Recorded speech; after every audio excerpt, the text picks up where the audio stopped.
हमारे लिए आज की पहली तिलावत खरूज की किताब उसका 33 बाब 7 आयत से लेकर 11 आयत तक।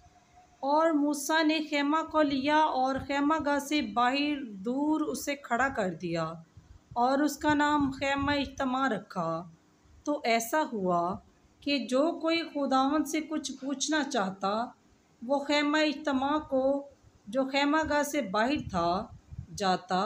और ऐसा होता था कि जब मूसा खेमा की तरफ जाता तो तमाम लोग उठते और हर एक अपने खेमे के दरवाज़े पर खड़ा हो जाता और मूसा के पीछे देखता रहता जब तक कि वो खेमा में दाखिल ना हो जाता।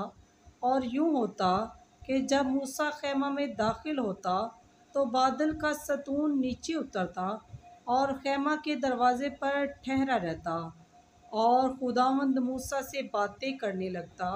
और यूँ होता कि जब तमाम लोग बादल का सतून खेमा के दरवाज़े पर ठहरा हुआ देखते तो सब उठकर अपने अपने खेमे के दरवाज़े पर सजदा करते थे। और खुदावंद मूसा से रूबरू गुफ्तगू करता था जैसा कि कोई शख्स अपने रफ़ीक से गुफ्तगू करता है।